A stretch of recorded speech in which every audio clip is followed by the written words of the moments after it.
Paytm इस पैसे को 3 जगह लगाने वाली है। पहला लगाने वाली है growing and strengthening of Paytm ecosystem, और दूसरा लगाने वाली है नए बिजनेसेस और नई एक्विजिशन करने में, और कोई पार्टनरशिप अगर किसी के साथ करनी है किसी कंपनी में उसके लिए, और थर्ड लगाने वाली है जनरल कॉर्पोरेट पर्पसेस में।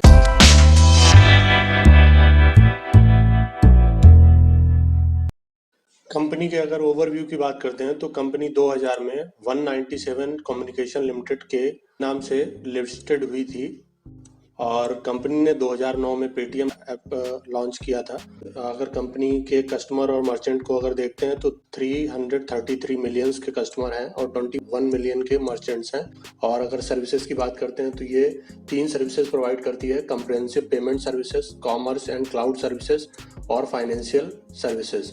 पेटीएम के इशू साइज की अगर बात करते हैं तो पेटीएम 1,66,000 मिलियन का इशू ला रही है, जिसमें से फ्रेश इशू 83,000 मिलियन का है और ऑफर फॉर सेल 83,000 मिलियन का है। पेटीएम इस पैसे को 3 जगह लगाने वाली है। पहला लगाने वाली है growing and strengthening of Paytm ecosystem, और दूसरा लगाने वाली है नए बिजनेसेस और नई एक्विजिशन करने में, और कोई पार्टनरशिप अगर किसी के साथ करनी है किसी कंपनी में उसके लिए, और थर्ड लगाने वाली है जनरल कॉर्पोरेट पर्पसेस में। अगर ग्रोइंग ऑफ पेटीएम इकोसिस्टम में बात करते हैं, इसकी टेक्नोलॉजी और इन सब में पैसे लगाने की बात, तो ये का जो भी फ्रेश इशू आएगा उसमें से 43,000 मिलियन का अमाउंट लगाएगी। और इन्वेस्टिंग न्यू बिजनेसेस और एक्विजिशन में अगर बात करते हैं तो 20,000 का अमाउंट ये लगाने वाली है। इसी तरीके से जनरल कॉर्पोरेट पर्पसेस में ये बाकी पैसा लगाने वाली है, लेकिन ये नेट प्रोसीड का जनरल कॉर्पोरेट पर्पसेस में 25% से ज़्यादा नहीं लगा सकती नेट प्रोसीड का। ये as per SEBI ICDR regulation है। अगर इस कंपनी के नंबर्स की अगर हम लोग बात करते हैं तो इस कंपनी के टोटल एसेट की अगर हम लोग देखते हैं तो टोटल एसेट में सबसे ज़्यादा एसेट 2020 में रहा था, जो 1,03,031 है, और 2019 में इसके एसेट की अगर बात करते हैं तो 87,668 था, और बाद में जो बढ़ के 1,03,031 हो गया था, और फिर उसके बाद ये घट के 91,513 हो गया है। तो इसमें काफ़ी उतार चढ़ाव देखने को मिलता है। और इसी तरीके से अगर हम लोग बात करते हैं इस कंपनी के टोटल रेवेन्यू के बारे में, तो टोटल रेवेन्यू इसका सबसे ज़्यादा टोटल रेवेन्यू रहा था 2019 में, जो 35,797 है। उसके बाद 390 पॉइंट घट के ये 35,407 2020 के फाइनेंशियल ईयर में रहा था। और 2021 में अगर हम लोग देखते हैं तो इसका सबसे कम रेवेन्यू जनरेट हुआ है 31,868 का। इस कंपनी के प्रॉफिट लॉस को देखते हैं तो इस कंपनी ने लगातार पिछले 3 सालों में लॉस ही किया है, लेकिन इसका लगातार लॉस घटता रहा है।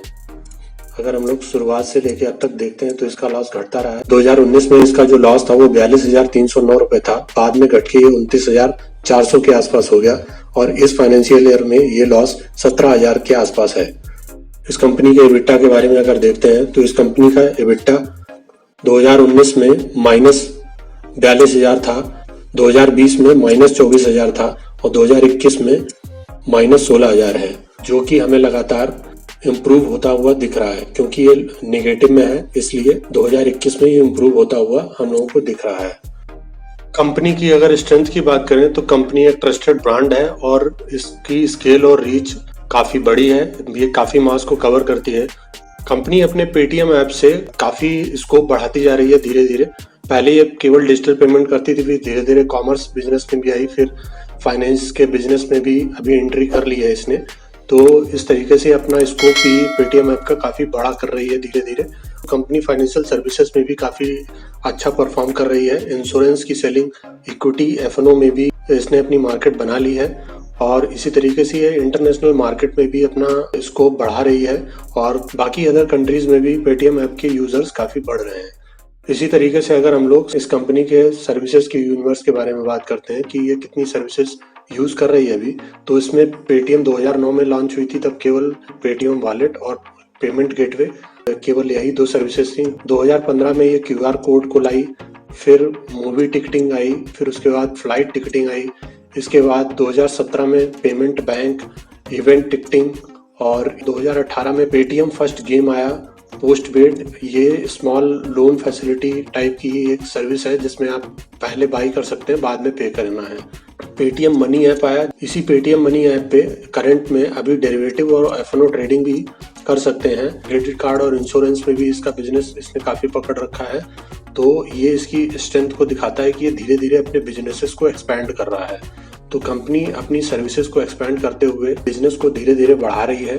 तो कंपनी एक तरीके से ग्रोइंग सर्विसेज के मामले में है।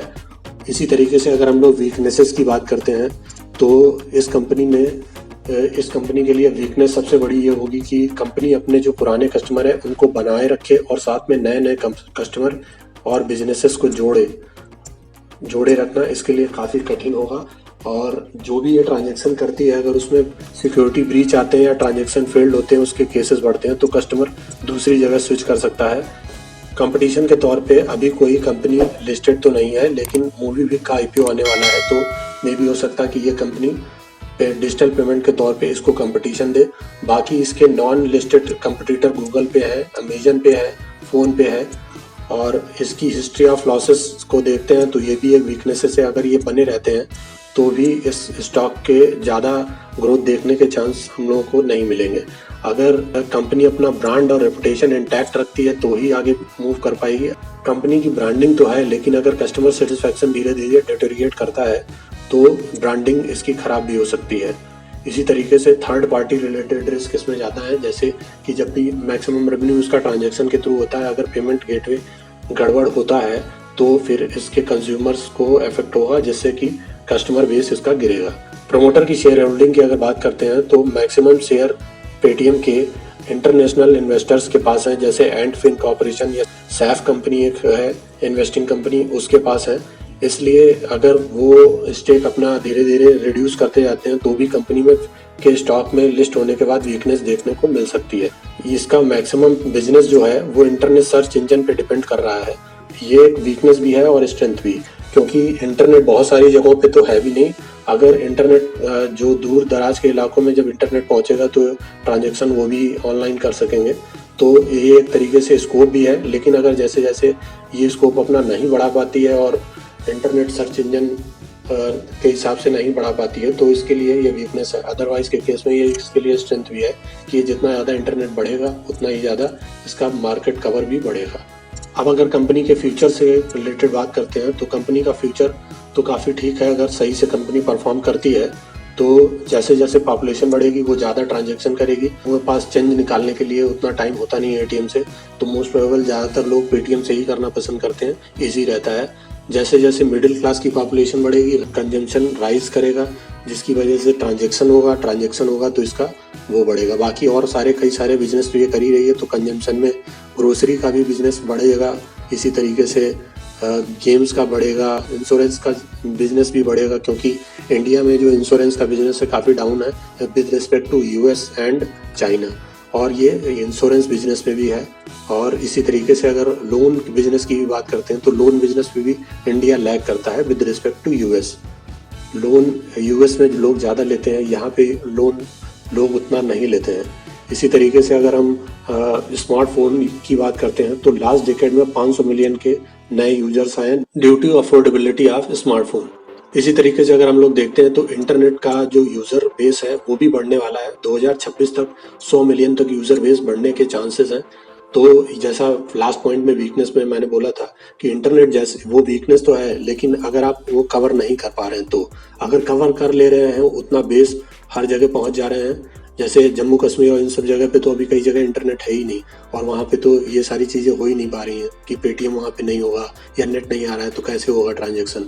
तो जब डिपेंडेंसी उसी पे रहेगी, कंटिन्यूअस इंटरनेट होना जरूरी है। जैसे ही इंटरनेट सब जगह एक प्रॉपर वे में आना शुरू होगा तो इसका बिजनेस काफ़ी तेजी से ग्रो करेगा।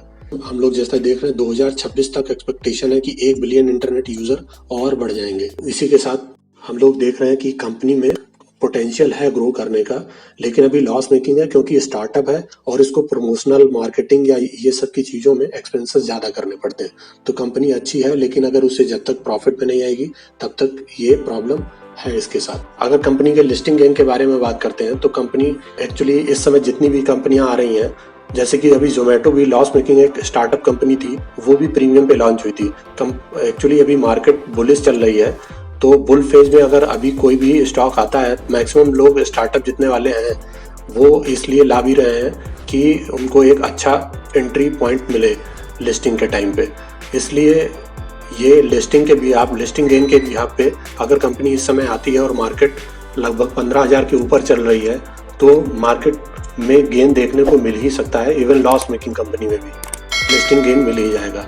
लेकिन अगर कंपनी 15,000 के नीचे है और लॉस मेकिंग है तो मुझे लगता है शायद लिस्टिंग गेन मिलना उसे कठिन होगा। लेकिन प्रॉफिट मेकिंग कंपनी 15,000 के नीचे भी लिस्टिंग गेन उठा सकती है। 14,500 के नीचे अगर कोई आईपीओ आता है, अगर उसका बहुत ही अच्छा परफॉर्मेंस होगा तो ही वो बढ़िया परफॉर्म कर सकती है लिस्टिंग गेन के टाइम पे। अदरवाइज के केस में वो डिस्काउंट पे लॉन्च होगी। और ये 14,500 मैंने क्यों डिसाइड किया, क्योंकि मार्केट लगभग 16,000 तक तो जा ही चुकी है। अगर इसका 10% का करेक्शन हम लोग देखते हैं तो वो 14,500 के आसपास ही बैठता है। इसलिए अगर लिस्टिंग गेन के लिए आप जा रहे हैं तो इसको लिस्टिंग गेन के बिहाफ पे सब्सक्राइब कर सकते हैं। लेकिन इन्वेस्टिंग के तौर पे अगर हम लोग इस स्टॉक की बात करते हैं तो अगर आप लो रिस्क टेकर हैं तो इस स्टॉक में नहीं रह सकते हैं। और आपके पास अगर फंड कम भी है तो अगर आप दो चीज़ें, लो रिस्क फैक्टर है आप रखते हैं तो भी नहीं कर सकते। अगर आपके पास फंड कम है, आपके पास फंड 50,000 का ही है या 1 लाख का ही है तो भी इसे लॉन्ग टर्म इन्वेस्टिंग में नहीं करना चाहिए। हाँ, अगर आपके पास 10 लाख या 20 लाख का फंड है तो आप अपने पोर्टफोलियो में इस स्टॉक को 0.5% ऑफ योर पोर्टफोलियो या फिर 1% ऑफ योर पोर्टफोलियो वैल्यू के हिसाब से इसे ले सकते हैं।